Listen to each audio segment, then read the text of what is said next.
The real news in the indictment of Paul Manafort on charges of laundering and failing to register as a foreign agent is that someone has actually been prosecuted under a foreign lobbying law that has existed for decades but has almost never been enforced.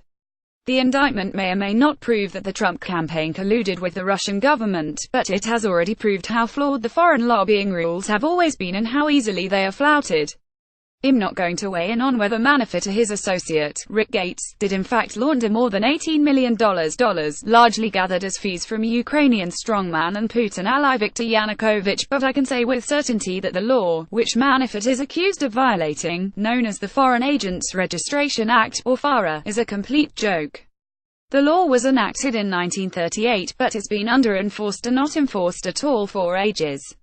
Story continued below. How do I know? Because I've written about foreign lobbying and Manafort for more than 20 years. During that time, I've seen only a handful of cases brought against people or organizations accused of not registering as foreign agents. And it was always some foreign group, or Washington outsider, or foreign group, the Cuban Five, or someone allegedly connected to Irish Republican Army, never a wired Washington lobbyist like Manafort. Yet Manafort, like dozens of other influence peddlers, has been operating in plain sight for years. I wrote about Manafort as recently as August 2016, one story for Fusion focusing on his Ukraine work and another story for my website WashingtonBabylon.com, that looked at his historic work for dictators and crooks. In 1992, Spy magazine ranked his lobbying firm as the sleaziest of all in the Beltway, giving it a blood-on-their-hands rating of 4. As I wrote in my piece, that was a full bloody hand more than the rating accorded to runner-up Edward von Kloberg, whose clients, listed in his Rolodex under D for dictators, including Iraq's Saddam Hussein, Romania's Nicolae Ceausescu, and Liberia's Samuel Doe. It's no surprise that when asked by the Washington Times what historical figurehead like to meet, Manafort replied Machiavelli. Furthermore, I added, Manafort was born to modest wealth but monetized his misdeeds at every step of the way. I'm hardly the only one who has reported on Manafort's rather checkered career. The same year as the spy piece, the Center for Public Integrity issued a report titled The Torturer's Lobby, which cited Manafort and his firm's work on behalf of human rights abusing regimes in Nigeria, the Philippines and Kenya, as well as a thuggish band of Angolan rebels known as UNITA. All this work, for which he was well paid, was known precisely because he registered under the FARA laws. But somewhere down the line, it appears, Manafort discovered that registering simply wasn't necessary, which made it harder to follow his activities. Now it has come out in excruciating detail. It certainly appears that Manafort received undisclosed money from the Ukrainian government or its business allies, and maybe it was laundered offshore. If true, and it has looked that way for a while, that's bad. But if you're going to indict and prosecute lobbyists for failing to disclose their activities, roughly half of Washington would be under arrest. Manafort actually should get points for ever filing and disclosing anything at all, although he didn't in the case of Ukraine.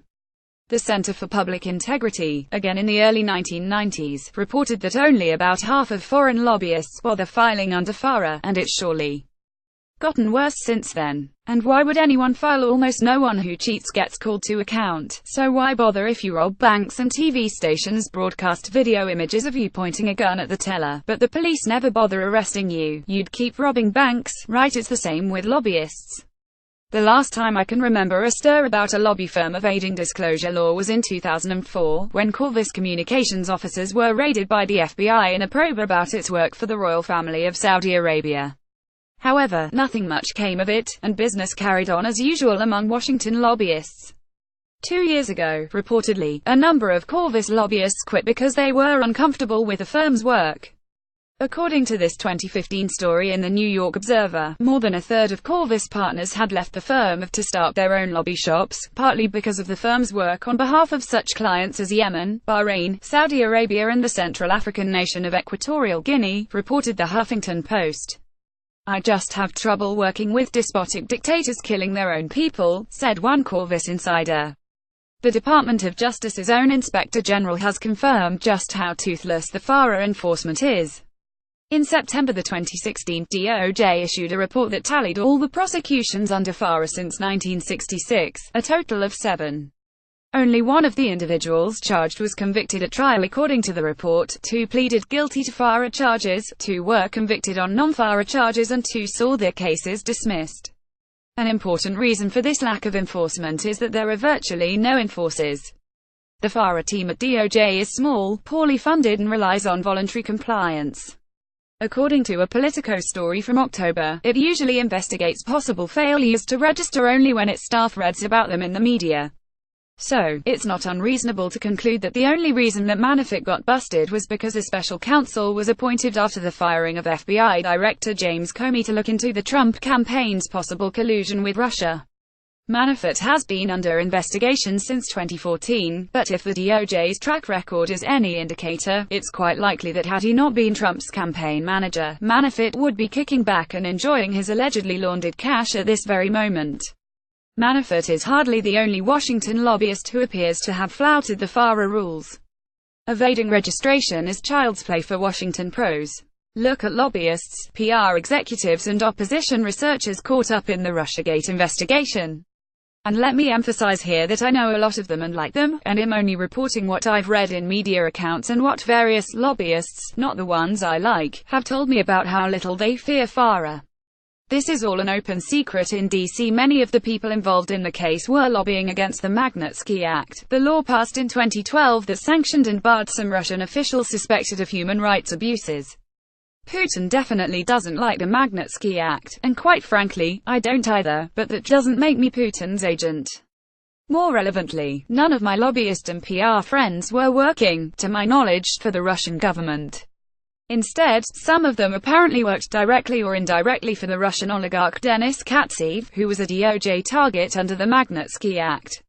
Earlier this year, a group of companies owned by Katsev, who was represented by Natalia Veselnitskaya, the Russian attorney who met with Donald Trump Jr. in the summer of 2016, agreed to pay nearly $6 million to settle allegations that the firms laundered proceeds of a $230 million tax fraud. And here's another trick that's even better, and it's not just used by Russia. Let's say a government wants a lobbyist or someone else to do some work for them in Washington. Maybe it's lobbying and maybe it's not exactly lobbying. The country simply has a major American law firm hire the lobbyist, a PR executive, and now you're not lobbying for Russia, you're providing litigation support for a certified American law firm. And it's 100% legal and outside the purview of the ever more meaningless FARA statute. Makes you wonder why there's a law at all. Ken Silverstein is a longtime Washington reporter and the creator of WashingtonBabylon.com. Ken Silverstein is a longtime Washington reporter and the creator of WashingtonBabylon.com.